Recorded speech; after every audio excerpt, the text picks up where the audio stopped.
여러분 안녕하십니까? 광주 MBC 뉴스데스크입니다.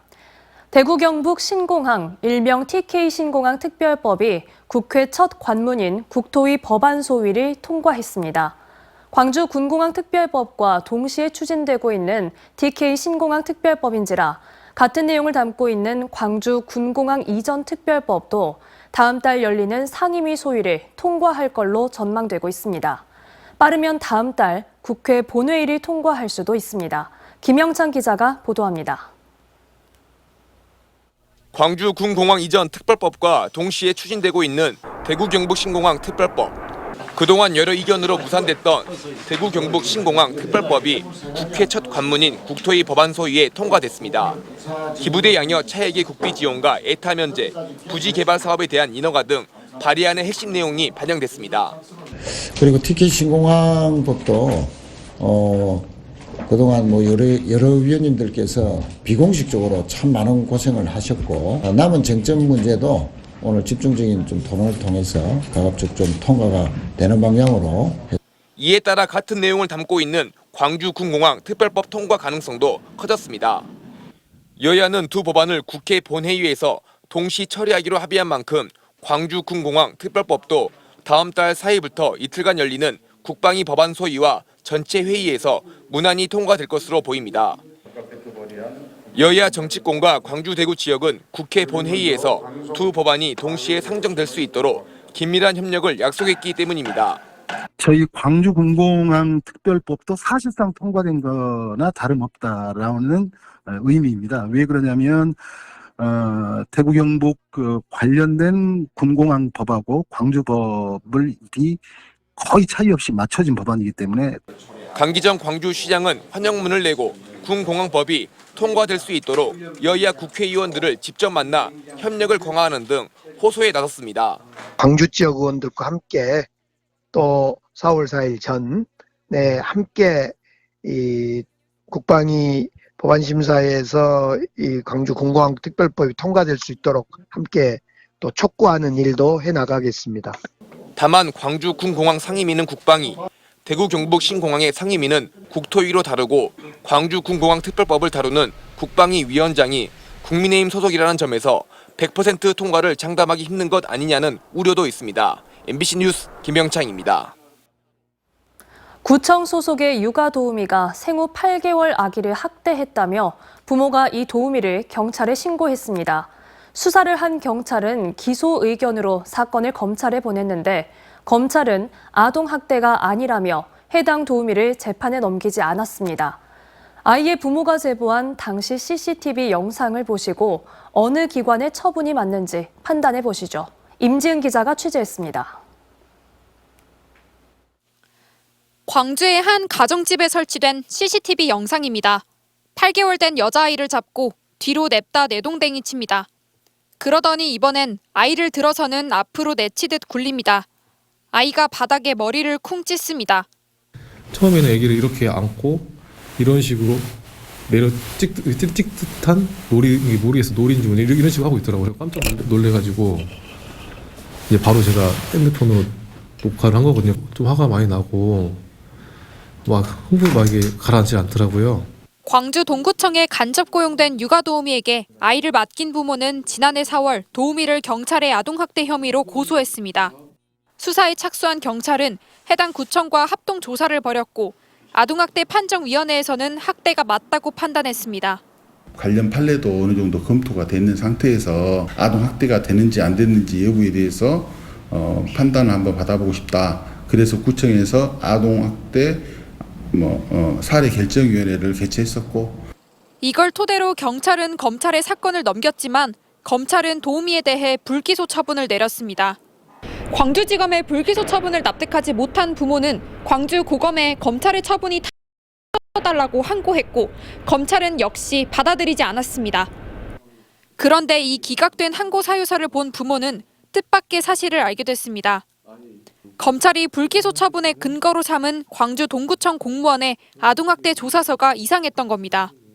자신의 아이는 MRI 검사를 받지도 않았는데 조사서에는 검사를 받은 걸로 돼 있고 별다른 이상 소견이 없다는 허위 사실까지 들어가 있었습니다. 말 그대로 그냥 사실 아닌 거를 멋대로 써놓은 거니까 너무 황당하고 또 지금 거의 1년이라는 시간 또 들어가고. 이에 대해 구청 직원은 단순 실수였음을 인정하면서 검찰의 판단에 영향을 미쳤을 것이라고는 생각조차 하지 못했다고 해명했습니다. 아빠가 아이에 대한 좀 검사를 했다고 해서 머리 검사 생각하니까 이제 MRI라고 생각이 들어가지고 저희 이제 실수로 잘못 적게 된 거죠. 이렇게까지 될 줄 몰랐고요. 검찰은 불기소 처분한 이유에 대해 검찰 시민위원회가 만장일치로 혐의 없음 의견을 낸 점을 토대로 불기소 처분했다며 MRI 검사를 했는지 안 했는지는 불기소 처분의 근거가 아니라고 밝혔습니다. 하지만 피해 아동 부모는 여전히 검찰의 불기소 처분을 납득하지 못하겠다며 법원의 기소 여부를 결정해달라는 재정 신청을 냈습니다. MBC 뉴스 임지은입니다. 광주 황룡강의 장록 습지는 다양한 생물종이 살고 습지 원형이 잘 보존되고 있어 도심 내 습지로는 처음으로 국가 습지 보호 지역으로 지정됐습니다. 그런데 이 습지에는 시민들이 내버린 쓰레기가 가득하고 담당 기관도 이를 제대로 관리하지 못하고 있어 국가 습지라는 이름이 부끄러울 정도입니다. 김초롱 기자가 취재했습니다.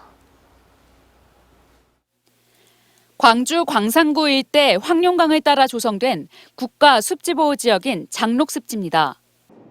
습지 옆 산책로를 따라 여기저기 쓰레기가 널려 있습니다. 쓰레기 금지 안내판은 잘 보이지 않는 곳에 설치돼 있어 있으나 마나입니다. 산책로 아래에도 비닐이나 주사기 등 각종 쓰레기가 가득합니다. 습지로 내려가 봤습니다. 일회용 음료컵부터 유리병 등 작은 쓰레기들이 빼곡합니다. 나무에는 자동차 의자까지 걸쳐 있습니다.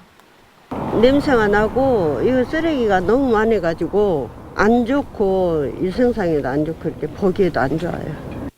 국가보호습지의 쓰레기 문제는 어제 오늘의 일이 아닙니다. 기관들이 모여 지난해 수거한 쓰레기만 17톤입니다. 그렇지만 장록습지 관리 인원은 단 3명으로 축구장 380배 크기의 습지를 제대로 관리하기엔 역부족입니다. 또 쓰레기 투기를 막기 위해 6천만 원 가까이 들여 CCTV 15개를 설치했지만 이를 활용한 적발은 단 한 건도 없었습니다. 체계적 관리와 훼손지역 복원 사업 등을 통해 이제 이용 시설을 설치하는 등 지역 주민들이 그 가치를 보존하고 이용할 수 있는 생태적 공간으로 거듭날 수 있도록. 장록습지는 멸종위기 1급 수달 등 야생생물과 곤충, 식물 등 820여 종이 서식하는 등 생태적 가치를 인정받아 지난 2020년 12월 국가 습지보호지역으로 지정됐습니다. 광주시가 100억 원을 들여 이 장록습지를 관광지로 만들겠다는 계획이지만 쓰레기 관리도 못하면서 무슨 관광지로 만들겠다는 것인지 비판의 목소리가 큽니다. MBC 뉴스 김초롱입니다. 부영주택이 도시의 노른자 위 땅을 저렴하게 사놓고 개발을 미룬다는 비판이 있는 곳이 있습니다. 광양 목성지구 도시개발 사업인데 사업이 미뤄지는 동안 땅값이 크게 올라 막대한 시세 차익만 거두는 것 아니냐는 비판입니다. 유민호 기자가 취재했습니다. 광양 목성지구 일대입니다. 지난 2009년부터 도시개발 사업이 추진 중인데 현재 공정률은 3분의 1 수준에 머물고 있습니다. 면적만 66만 제곱미터가 넘습니다. 부영주택이 아파트 6,600여 세대를 짓기로 했지만 현재 2개 단지만 공사를 마쳤습니다. 이마저도 광양시와 임대료 책정을 두고 협의가 되지 않아 입주자 모집이 미뤄지고 있습니다. 광양읍 주민단체는 사업이 속도를 내지 못하자 부영이 지역 발전을 가로막고 있다며 거리 곳곳에 규탄 현수막을 걸기도 했습니다. 많은 시민들이 도와서 개발이 빨리 될 수 있게 협조를 많이 했는데 부영주택은 지금까지 워낙 늦은 개발로 많은 인근에 좀 인구가 유입이 안 되고 지역 정치권도 비판 목소리를 키우고 있습니다. 광양읍 노른자 땅을 3.3제곱미터당 45만 원 수준으로 수용했지만 사업이 지연되는 동안 현재 인근 땅값은 10배가량 올랐다며 부영이 지역민을 대상으로 사회공헌에 나서야 한다는 겁니다. 평당 한 500에서 700만 대 가격이 형성되고 있다는 걸로 알고 있습니다. 많은 시세익 차익이 발생하였고 그 부분에서 일부라도 지역민을 위한 어떤 사회공헌 사업을 촉구하는 바입니다. 부영 관계자는 LH가 사업성이 없어 포기한 사업을 여러 위험성을 안고 지역 경제 활성화를 위해 광양시의 요청을 수용한 뒤 부지를 매입한 것이라고 설명했습니다. 또 상생을 위해 지역 중장비 사용률을 50% 이상 올렸고 지역 협력업체 참여로 일자리 창출에도 기여했다고 밝혔습니다. MBC 뉴스 유민호입니다.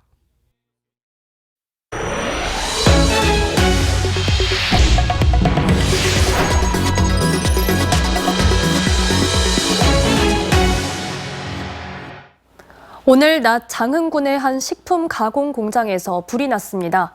공장이 모두 불에 탔는데 이 공장은 석 달 전에도 불이 나 숙소에 있던 6살 어린이가 숨졌던 그 공장이어서 주민들이 안타까워하고 있습니다. 박종우 기자가 취재했습니다. 시뻘건 불길이 건물을 뒤덮었습니다. 앞이 안 보일 정도로 연기가 인근으로 퍼져나갑니다. 장흥군 바이오 산단의 한 식품 가공 공장에서 불이 난 건 오늘 오후 12시 35분쯤. 불은 순식간에 1,400여 제곱미터 규모의 공장을 모두 태우고 출동한 119에 의해 2시간 만에 진화됐습니다. 화재 당시 공장 내부에서 다시마 손질 작업을 하고 있던 직원들은 모두 대피해 다행히 인명피해는 발생하지 않았습니다.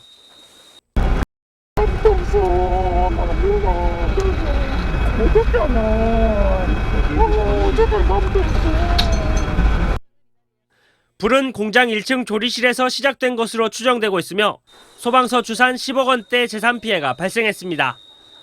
그 조리실은 튀김실에서 거기에서 발화됐다 옆에서 일하고 있는데 그렇게 진술하고 있거든요. 튀김실에서 이제 비상벨이 울리면서 길이 오르니까 그때 이제 확인된 거죠. 불이 난 이 공장은 석 달 전 부모가 김장을 위해 집을 비운 사이 숙소에 혼자 있던 6살 어린이가 숨진 공장과 같은 곳이어서 안타까움을 주고 있습니다. 경찰은 목격자와 공장 관계자 등을 상대로 정확한 화재 원인을 조사하고 있습니다. MBC 뉴스 박종호입니다. 광주와 전남 지역 시민사회 단체들이 윤석열 대통령이 국민의 인권 보호보다 일본의 이익을 앞세웠다며 비판하고 나섰습니다. 일제강제동원 시민모임을 비롯한 40개 시민단체들은 오늘 기자회견을 열고 우리나라 대통령이 일본의 강제동원 피고 기업들에게 배상 책임 면죄부를 주는 것도 모자라 추후 구상권까지 행사하지 않겠다고 약속하는 등 대한민국의 사법 주권을 스스로 포기했다고 주장했습니다. 윤석열 대통령은 국민의 광주 전남 연구원이 통합 운영 8년 만에 재분리 공식 절차에 돌입했습니다. 연구원 이사회는 최근 광주시와 전남도가 독립연구기관 기능 강화 등을 이유로 분리 의견을 제출함에 따라 오는 27일 임시 이사회를 열고 안건을 처리할 예정입니다. 광주 전남 연구원은 1991년 전남발전연구원으로 출범했다가 1995년 광주 전남 발전연구원으로 확대됐지만 2007년 한 차례 분리 후 2015년 다시 통합돼 현재 체제를 갖췄습니다. 광주시가 지난달 발생한 대규모 단수 사태와 관련해 피해 보상 절차에 들어갔습니다. 광주시는 덕남정수장 밸브 사고로 벌어진 단수 사태로 인해 영업 피해와 저수조 청소, 필터 교체 등 모두 186건, 1억 3천만 원의 보상 신청이 접수됐다고 밝혔습니다. 상수도 사업본부는 다음 달까지 신청 서류 등을 토대로 피해 상황을 확인하고 오는 5월까지 보상금을 지급할 예정입니다.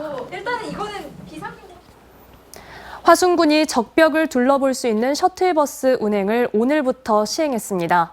화순군은 오늘부터 오는 11월 30일까지 매주 화요일과 목요일, 금요일과 주말 휴일에 적벽 망향정을 오가는 셔틀버스를 하루 7차례 운영한다고 밝혔습니다. 셔틀버스는 선착순으로 탈 수 있으며 주말과 휴일에만 운영되는 버스 투어는 인터넷 사전 예약제로 이용할 수 있습니다. 다음 달 양동시장에서 1회 양동 통맥축제가 열립니다. 광주 서구는 오늘 양동시장 2층 옥상정원에서 미디어데이를 열고 다음 달 7일부터 29일까지 매주 금요일과 토요일에 열릴 예정인 양동 통맥축제의 추진 배경을 설명하고 협력 기관들과 업무 협약을 체결했습니다. 서구는 통맥축제를 전국 먹거리 대표 축제로 육성해 전통시장 활성화에 기여할 방침이라고 밝혔습니다. 그래서 지금 접수를 받고 있는데. 대기업에 취업시켜주겠다며 돈을 받아 가로챈 40대가 징역형을 선고받았습니다. 광주지방법원 순천지원 김은솔 판사는 2012년부터 2년여간 협력업체 직원 4명을 상대로 여수산단 대기업에 취업시켜주겠다며 2억 9천여만 원을 받아 챙긴 혐의로 재판에 넘겨진 40대 남성에게 징역 1년 6개월을 선고했습니다. 김 판사는 피고인이 범행 이후 자살한 것처럼 위장해 9년간 잠적하는 등 범행 후 정황이 좋지 않다며 양형 이유를 밝혔습니다. 언제 어디서나 내 손 안의 뉴스. 광주 MBC 뉴스 유튜브 구독으로 함께하세요.